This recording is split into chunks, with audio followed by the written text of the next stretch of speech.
But we're up against the clock, so if you could answer this one concisely, 30, 40 seconds, that would be great. Phil, you get the last shot. Okay, well, I'm going to bring up something new. We're approaching 3 years since the Lewiston mass shooting, and most Democrats last November supported Question 2, a red flag law, which allows families to start the process to remove a gun from someone who's dangerous or threatening or in a crisis. It passed easily. If you were to go to Washington, what would your top priority be to improve gun safety? Dan Kleban. Yeah, I mean, I'm a proud gun owner. We have a long history in the state of Maine of responsible gun ownership. Thousands of Mainers own firearms and use them responsibly.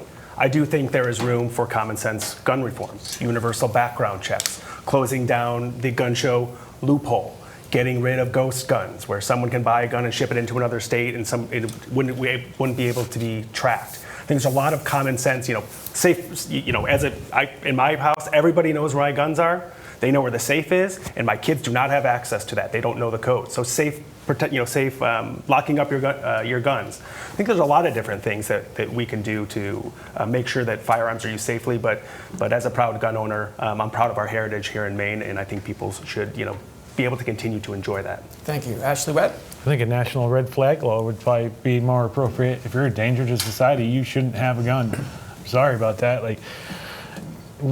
These shootings are happening almost every day. When you hear about it on the news, it's like, why is this happening?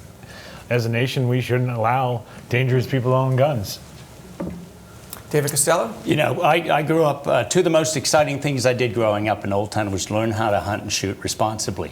But ever since I worked for Ted Kennedy as a teenager, I've supported a broad range of gun safety legislation. And I would go further than Dan. I would support an assault weapons ban, which I've supported certainly in the 90s, would continue to work hard to get it. I would support Chris Murphy's efforts in the Senate, for instance.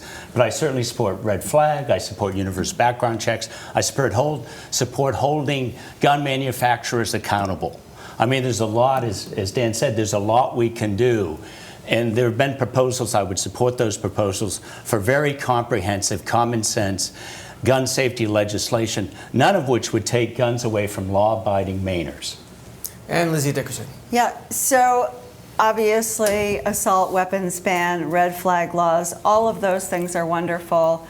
The problem is the lobby. So we're dealing with the National Rifle Association. We're dealing with a lot of lobbies who don't want those sorts of things to happen. And this is why it hasn't happened. But, obviously you can have responsible gun ownership. That's great.